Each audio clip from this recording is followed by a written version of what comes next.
Welcome, everyone. Thanks for being here tonight with us. Happy New Year.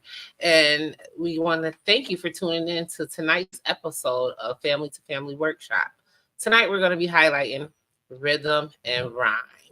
We would like to give thanks to our guests. We also would like to give thanks to our sponsors, ESNL, FSL, C Inc., Hippocampos, Bridge Media Visions, Irate Media, and all of our friends, especially Mr. Pardon.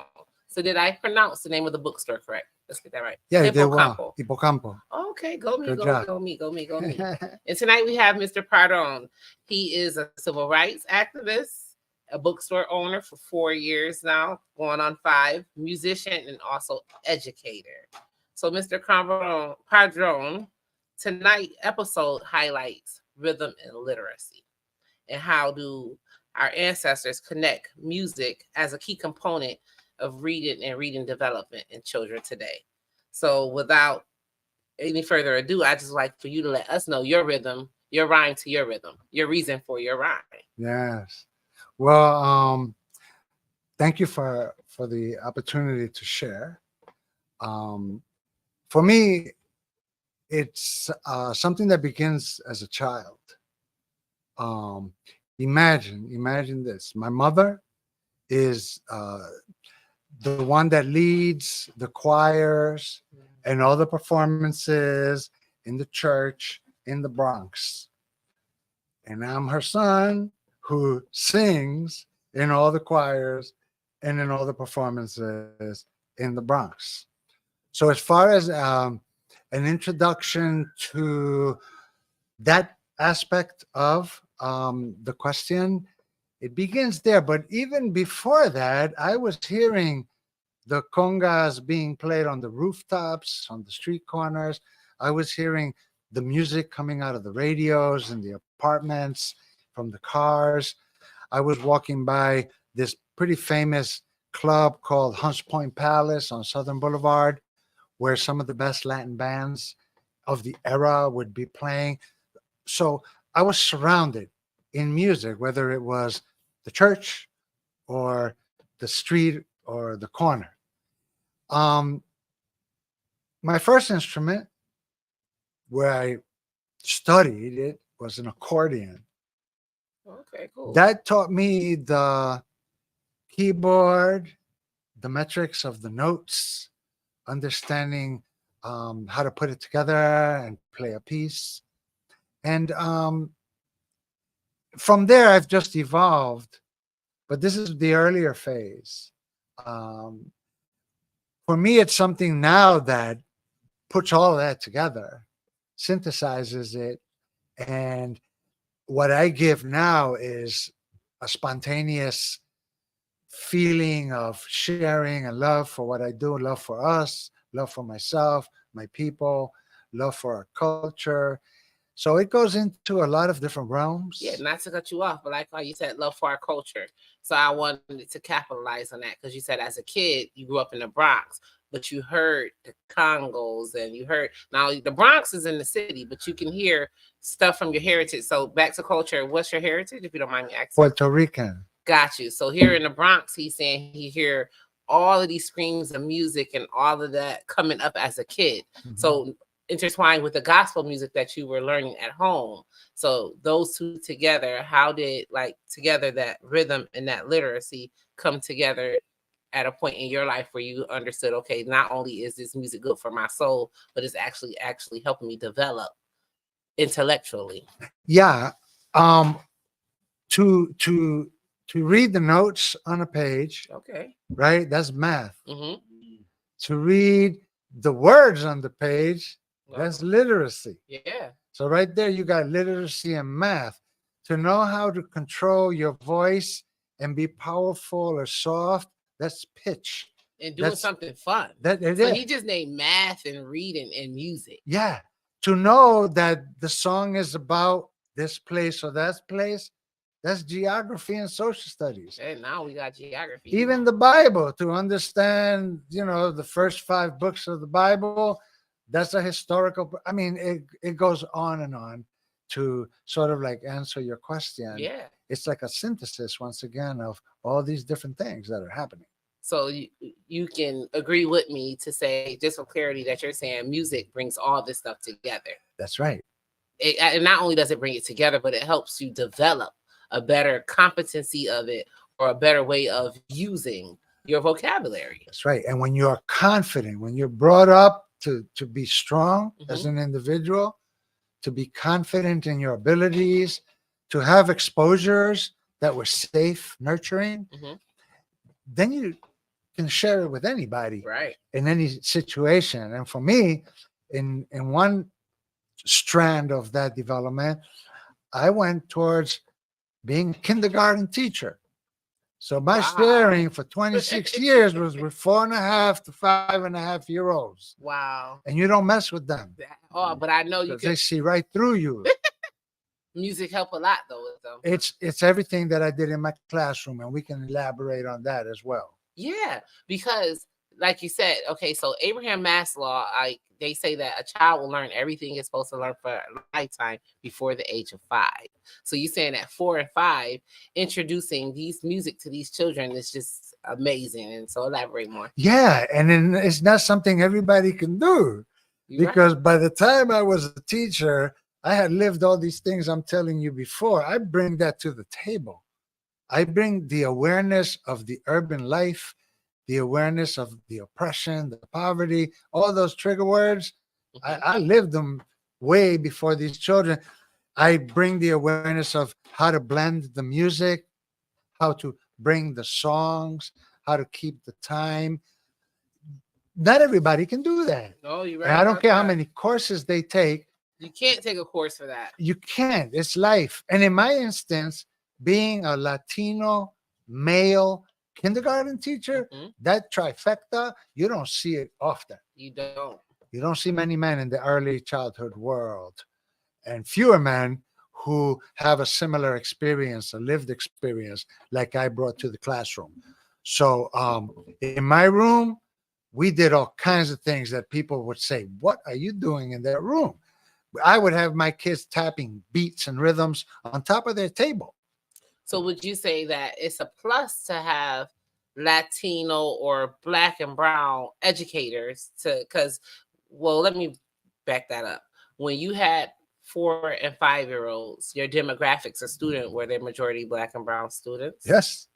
Okay, so for our district wide, would you say that it's important that we have educators? They don't have to be Black and brown, but for Black and brown babies, we need to input more rhythmatic teachings into the schooling so that they're grasping it, so that they're actually getting it and going somewhere. Mhm, So mhm. you agree? We who come from that world, that culture, and those children, we both have genetic memory. Mm, Memory that is deep inside of us, that all of a sudden you're hearing something and your shoulders starting to move. mhm, You're all of a sudden being told to sing the math song this way or that way. It's all clicking. It's all making you excited. You get up and you start moving physically to it.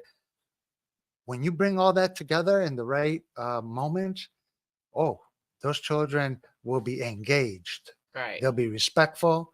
They'll be amazed at what it is they're learning. Right.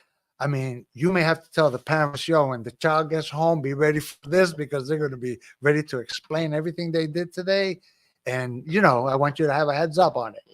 Mhm. So yes, when it all comes together in that formula of that way of life, then it's a powerful, powerful teaching tool that you can use. Got you.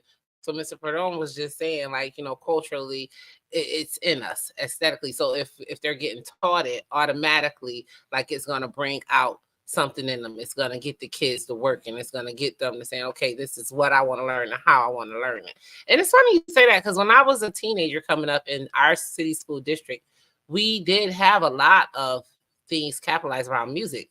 We had the rapper Biggie Smalls, Christopher Wallace come to Frederick Douglass Middle School. You know what school? He was a rapper, and he came in the early 90s in a time where they were saying rap music wasn't good. But that school at that time, the district at that time knew how important music was. Yeah. Now you can't say that. I mean, we can. So with that being said, let's go on to the next one. I don't want to, before you say anything bad, it's always, we want to capitalize on something good. So we want to highlight what can we say, or who can we say is actually capitalizing using rhythm to educate our students nowadays in our district. Are there anybody you can name besides yourself? No, yeah. There are some shining stars out there. Well, let's highlight them before we nitty-gritty. We have some people that are involved with the Rochester Teacher Center. Okay. Dr. Susan Goodwin, who is doing all of this professional development training around this that we're talking about. Okay. How to do culturally responsive and responsible pedagogy in the classroom. For example, Patrick Martin at School 12 has his way of presenting, among others. There are quite a few. To just name them off the top, they're out there. Ezir Arguello at 33. There are some really shining stars. The counselor at Monroe, Eleanor Payton, is doing great things in her work. Harry Roldan. Okay, cool. Yeah, I named a few. Freedom Scholars, Harambe. There you go, Harambe. Okay. Uh-huh. I was just working as an SSO over at School of the Arts. They have amazing music program. I mean, our relationship didn't work out, but I love their arts program.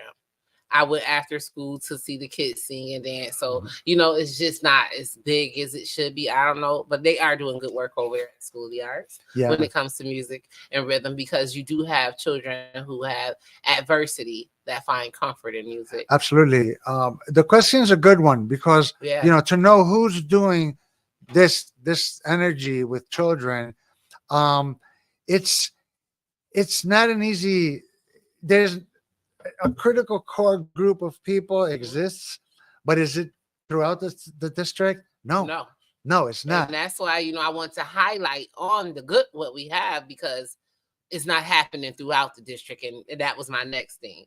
So why do you think there is a lack of rhythm-based curriculum in our districts, citywide? Well, I think it's a multi-layered situation.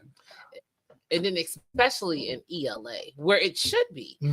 Back to what I was saying, you don't know where you're going until you know where you come from. Yeah. Back to our culture and in ELA and the language arts, where you should be able to capitalize, because ELA is separate from English, and it's supposed to be separate from English because it's supposed to be the other languages it's supposed to be learning. Isn't that correct? Yeah, and you have ALA, AAL, African American language, which are variations to the English, like the Spanish we speak in Puerto Rico is not the Spanish that's spoken in Spain. Our language was enriched compared to Spain. And guess where I learned that? I learned that from my Cuban son's father. He was like, "This is not the Spanish." He said, "We don't say taco in Mexico." Like, I was surprised. Like, what? That you don't know taco? He's like, "No." No. We have an infusion of the First Nations that were there, the words and the syntax. We have the infusion of the African enriched environment linguistically. And then we have the melding of it all that created a whole nother strand of it. That's why it's not easy, because when I'm trying to explain this to people, what we speak in Rochester as educators, and we should be aware of this for our children in our classroom, is a Caribbean Spanish. Okay. When you are in the West Coast, then you're going to be speaking more of a Mexican, Central American Spanish. And that's changing, because all of a sudden, there are people who were sent on buses from Florida or Texas. They ended up in Manhattan. And now from Manhattan, they're coming to Rochester. So we're seeing a growth in Rochester's classrooms of Ecuadorian children, Salvadorian children, Venezuelan children. And this is only the Spanish side. Right. We take other languages that are in this district, and lamentably, when you take education, it's only a bilingual program for Spanish. What about our Urdu speakers, our Arabic speakers, our Somali speakers? What about them? They're left to what? The classic sink or swim. And so that's the problem. That's what we lack: diversity. in our program. And you can't have a program unless you got a teacher that can That teach in the language of the children who are sitting in your classroom. Amen. So therefore I said there are layers to this Mhm. situation. But even another layer is, what are the teacher preparation colleges and universities doing in their coursework to Okay. develop these professionals who will then leave there and come into the classroom? You took me right to my next question, because that's what I was going to say. Okay, so saddened that we don't have teachers of every ethnicity in the classroom, but what are the universities preparing to do when they're with these educators when it comes to being a diverse teacher? Yeah, and I asked that what from Yeah. a curiosity perspective, not an attack mode, No, because they're trying. yeah, of course. But you know what it is they're trying. You know, come on. I'm a elder. I'm a retired person that worked in this district, and there are many more like me. Mhm. Are our skills being sought after Mm. as a consultant, as an advisor, as someone that can just sit down and talk with these No. young people in their classrooms? Nothing like That's that part is of the happening. problem. I think that's part of the problem. 'Cause it's like our skills get looked at as if it's like, oh, they're trying to send a message or like a wrong message or something. But it's just I'm trying to get across the right message to the Yes. kids, like the right teachings to the kids, like culturally. And so with that being said, like you said, we know these teachers go in wanting to do a good job. So what is some jewels or some diamonds that we can actually, or you can drop on them to help them actually implement rhythm in their classroom to help with their teaching and their development of their children? Yeah. One is to do some homework and find out who are your potential allies, who are your potential, as Bettina Love says, co-conspirators to bring this knowledge into your classroom. And they're out there. Yeah, There's- right here. There's We got there's one right here. There's We got the books, we got the educator. That's it. And listen, and if he don't know the information, it's international in here. I've seen Palestinian books, I've seen, you name it, I've seen a book for every culture in here. Yeah. Come on down. And you've got resources. There's Womba Africa that does programming. There's Rena Golden that does the theater. David Shakes. There's Nidia Padilla Rodriguez who does the Borinquen dance. Oh yeah, I There's- met her. Yeah, There's okay. Annette Ramos, who is a storyteller. Mhm. There's Hector Argenzoni, who does artwork. Orlando Ortiz that does other. I mean, they're out. Do some homework. Find out who are your potential resources. I like that. Yes, we're I out like there. that because they don't have to go far. They don't. There's not no class they got to sign up for. There's no internship you have to do. Educators, teachers in the city of Rochester. Do you hear this? You have Ally. You have an Ally in a bookstore right here on South Avenue. You have an Ally. You come here. He have resources. He have people. Like we said, there are people doing it across the district. It's just not the whole district. Let's not be siloed. Let's group up together. He named some powerful people and places, people that's doing things that I've heard of and that I know students that work with. Mhm. And so, like he said, teachers, educators, reach out. That's something that we need to have in the district because it's something that's not happening. Right. So these new people into the teaching area. Mhm. I mean, and then let's not forget, you got grandma and grandpa who can come in your classroom, Oh yeah. and they may know ham bone. They may Okay. know how to do the spoons. Come They can on. do something in your Mhm. classroom that would enrich your Yes. teaching environment. Yes. I And mean- you'd be surprised how you'll get the kids to like it because kids love music. Music is on the rise. Music has always been a good thing. Music has always been good for this. So for some reason, I don't know why it's not capitalized the way it is. Even when I was in college, in English 105, in the book with Edgar Allan Poe and all these great poets, guess who's in there? Tupac Shakur. That's right. He's right in that big old literature book, a book they're using to teach the classroom. A great rapper Yes. who his rhymes was because, and then there's so much to rhythm and rhyme. Play a little something for us, I want to play a little something, and I want to share a little something. please. Because would you? imagine in my classroom in the morning, Mhm. I would have my class and we'd be singing all these things, clapping all these things, patterns everywhere. Look at there. So imagine that the Buenos Dias song. right? Good morning. Good morning. So, buenos días, ¿cómo estás? How are you? ¿Cómo estás? Muy bien, gracias. Very good. Muy Thank bien, gracias. Y usted, y usted. Come on, that's a little jingle. I would have them clapping it. Yeah. Counter clapping it. One is going like this. The other ones are going. Next thing you know, we'd have math, Listen, that's science, how I social learned how to studies. speak that little piece of Spanish that I do know. That's Because it. then you want to know it in English once you learned it in Spanish. That's right. Oh, that's pretty cool. Or else, you have them.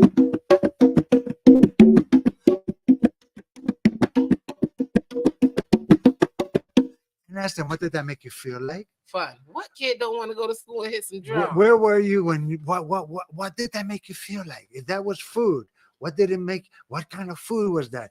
If that was a game, imagination, stretching, getting them into this feeling of, wow, this is not what I get anywhere else. And then you got, from this particular book, which I really like, I think it's a unique, the authors are from Georgia, and they were here and they shared it. And I said, yo, I want it. I want to have it in our bookstore. And you all know, there was an old lady who swallowed a fly. It's like a classic nursery rhyme. I don't know There that. was an old lady who swallowed a fly. She swallowed a fly. I don't know why. And remember that one? Well, listen to I this don't know, version. but it rhymed and I was able to catch on. Listen to this version. All right. I hope you're ready. Because there was a young woman who sat on a bus. She didn't talk much or cause much fuss. One day she was asked to give up her seat, though she was quite tired and quite weak. They wanted to put this black woman down, but Rosa Parks stood her ground. And this keeps on going into this They nursery would rhyme. never forget that. This celebrates the Mandelas. This celebrates the Underground Railroad, Oh, wow. Hideaway Harriet, Wow. and on and on. We need to bring literature for our children that demystifies the absence that they've seen up to the point where you bring it to them and they say, wow, that book cover. I've had children come in here and say, Mama, that book cover, that girl looks like me. Yeah. They've come into this store and had that connection to the cover of a book, much less reading it. Yeah. I've had a young sister come in here and say, you know what, this place is making me emotional Oh, yeah. because I haven't been in a place where it's like, this is not magic. It This feels is- like magic. Because Yeah, it's welcoming and there's so much knowledge. It's like everywhere you look, there's a book. Like when I was walking through here, it was like there was a book that I know I can pick up and find a piece of me in it, a piece of me to keep me going forward. Yeah. Like it like the one book, it said Black women in America. And I was like, I need to put a piece of my story in that book. Yes. Like that's just powerful. Didn't even know there's a book that Black women in America is able to go and express their feelings. that's right. And then to hear it, because as a single Black mother coming up in the city of Rochester, you go through these things and you don't know that others going through those things too. Mhm. Just to come here and pick up a book and see the success stories on how people got over. Yeah. It's amazing. So I got one more question, Mr. Padron. Oh, we didn't. Oh, okay. The name cool. of the book is Rhymes of the Times, Black Nursery Rhymes. Author is Audrey Muhammad, and the illustrator is Kofi Johnson. It's published by themselves. It's a self-published book, and we don't have many copies in Hipocampo. So if y'all are interested, you can always come by, give us a call, visit us at our website, www.hipocampochildrensbooks.com.org. Hipocampo, Hipocampo. All of that is available to you through the internet, and we deliver. all that goes with it. Oh, I thank you. Yeah, Yeah, so that book is pretty cool. So back to the question I was going to ask you. So home is our number one teacher. that's Well, right. and it should be. It truly is, because like Abraham Maslow say, everything you see and do, you'll learn before the age of 5. That's because you see everything. So it's a lot of the things you see. So with that being said, what are some ways that parents can try to incorporate rhythm into the literacy when they're trying to help their children develop reading skills at home? Yeah. You may have instruments, you may have a drum, you may not have a drum, Hey now. right? Mhm. But you got pots and I'm pans. about to say that. You've got different utensils Oh yeah. that you don't want it to get like too out of control, but within control. You may not have maracas, Mhm. but you got So right an from the empty bottom. can of beans, Okay. and you got some beans that you can put in it, some rice that you could put in it, and you could shake. In other words, you could make your own environmental instruments Yes. from an empty this and empty that, putting something in it. Then you can have the instruments that perhaps you have. Perhaps you go to the toy library and Okay. borrow them. The public I was libraries just about to say that. have Yes. have Toy instruments. libraries and instruments. Yes. So there are various ways that you can do it, but the most important instruments we have is our hands and our body. Amen. So we can be clapping, you can be doing Stomping. hand bone on your wrist. Oh, I was going to ask you what ham bone was. I didn't Hand wanna feel bone, it's like a classic. I'll do a quick one. Hand bone, where you been? Round the world or at an end. Okay. Okay. When we go Oh, you got culture, hand we go bone. culture. Ham bone, where you been? Okay. So you get fancy with it. Okay. But there are all these little games Mhm.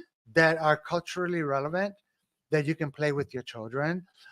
It could just be two pencils, just hitting them. I mean, you could really get creative with it. There are websites that you can access for ideas for doing these things with children. But don't let not having it be a detriment. Right. Nothing should stop you. Mhm. Nothing should stop you from getting into the enjoyment of sharing these things that we're talking about with your child. And if you have a older sibling with a younger sibling, a cousin, you could do a special time where you're getting together to play games. Okay. Playing games is serious work. Mhm. Uh, Playing games is serious work.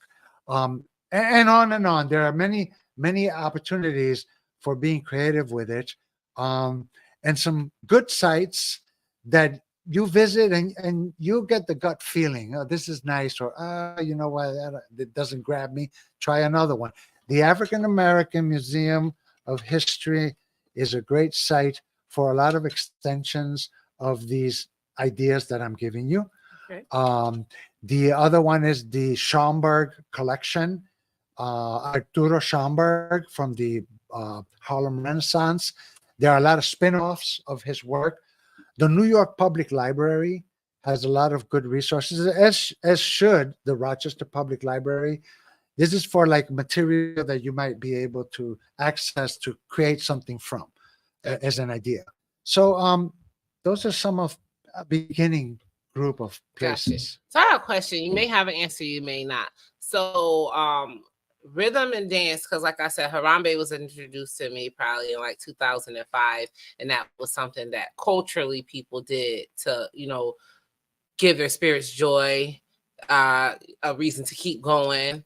And so when I say culturally, okay, so and then I met an Asian friend she was telling me like the things they did culturally. So would you say that it's important? It's not only that it's needed, like, and it's like important, like it's something that needs to be really capitalized on in the city school district. Why? Because not only is it teaching them rhyme, and it's teaching them math, and it's teaching them science, and it's helping out with all of these other subjects, it's actually teaching them a part of their culture. And in order to know where you're going, you got to know where you're coming from. That's right. That's right. Malcolm said, in order to understand the future, we must understand the past. Yes. If we don't have a knowledge of where we came from. And now we're talking children, right? Yeah, yeah. we're So talking the children, their first teacher is home. Mhm, And for some children, home means grandma. mhm, Home could mean auntie. mhm, Home could mean older sister. mhm, Home could be dad and mom. Home mhm. could be two moms. Home could be two dads. I mean, there's a Yeah. plethora of Mhm. what home could mean Look to like, somebody. right. But regardless, it's where the foundation for a person's life begins, and it's serious work to be involved in, and you have to be alert and on top of all the positive resources that you can get to make this be an enriching moment. Gotcha. And yeah, that's very critically important. Oh, very quickly. So yeah, so just to wrap around what we've been talking about tonight and just give clarity to our audience of what we're talking about. Tonight we highlighted Mr. Pardon's bookstore here and the importance of rhythm and literacy and how it can affect black and brown babies, especially when it comes to the importance of the rhythm, because nowadays books isn't being pushed like in the cities of Rochester or even in the homes of children that are black and brown. But when you put rhythm That's right. and music together, that's in everyone's home. That's Music right. is on everyone's screen. Everywhere you go, you hear music. Now, if you can incorporate their culture, where they come from, along with not just hearing the music and hearing the beats, actually making them. That's right. I was taught how to make them a few ways today. Ham bone. I'm feeling it. So actually making them, and then okay, because once you say ham bone, okay, where did that come from? Why did they want to do that? Then it takes you back to your ancestors and it say the connections. Okay, they did that because that's all they had. That's They it. didn't have a Congo or they didn't have a shaker. So what they did, they used what they had to find joy.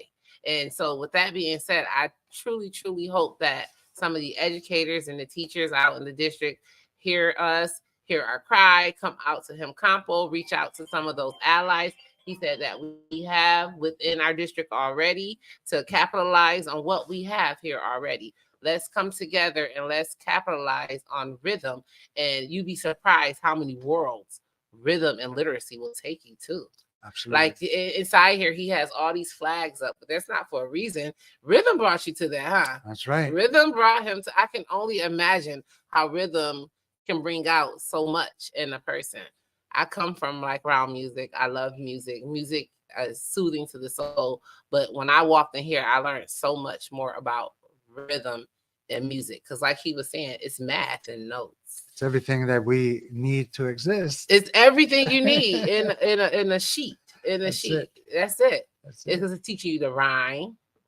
It's teaching you to understand words and not just the definition, but similes and antonyms and antonyms of a word, you know, because it's music. You're right. And you know, on Being imaginative. schemata is teaching you, you know, from concrete operational skills like this is a drum, Oh yeah. to abstract thought, to higher order thinking skills, to be able to hypothesize, to come up with another alternative to something.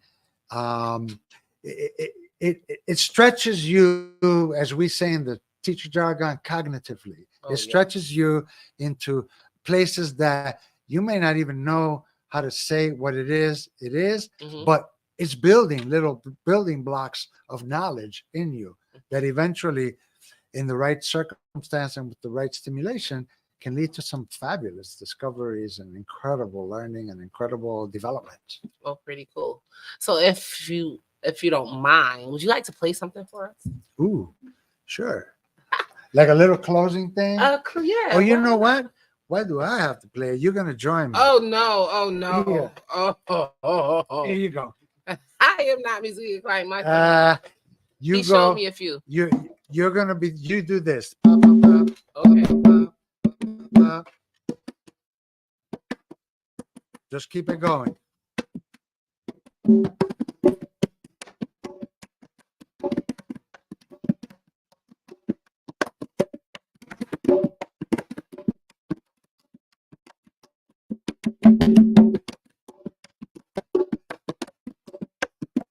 For and out. 1, 2, 3, 4. Ah, that was good. That was good. She followed directions. She did a great job, folks. She's a drummer. All of a sudden, go me, go me, go me. No, thank you so much. Thank you so very much for tuning into tonight's Family Workshop. You will be doing yourself a solid. You will be doing your child a solid if you took the time and just came down to 638 South Avenue and just checked out some things. It's going to open up your spirit. It's going to open up your eyes and your world to a whole bunch of different things when you step inside here. Because like I said, not only is it a safe place to like come and learn about other cultures, he has artifacts in here. He's so welcoming that he has, God rest his soul, but there's this guy named Mario and there's student artifacts on the wall. It's just a place where you can come and be culturally respected and love it. And it's for all. When I say all, everyone, every walk of life, you can come in here and enjoy.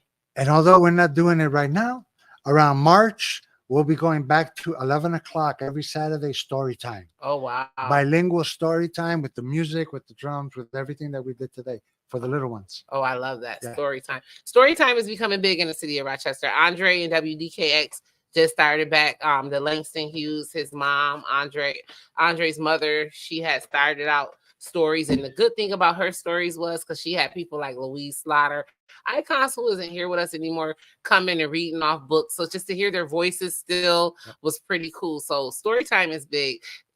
Story time is not only big, story time needs to happen way more than this happened, because when you know what you know, you know what you know. And story time is a good place to get a lot of those Jews and learn a lot from your past. Story time is a great place because in a lot of the books and a lot of the nonfiction and fiction children books, there are stories. There's message behind a lot of the stories. Absolutely. So in who but an adult to pull out those messages for the kids in story time. So story time is another big way to actually teach our kids about rhythm and putting that stuff together with literacy and actually becoming confident in speaking, confident in knowing who they are, confident in picking up a book and reading, confident to put together a rhyme, confident have a reason for a rhyme.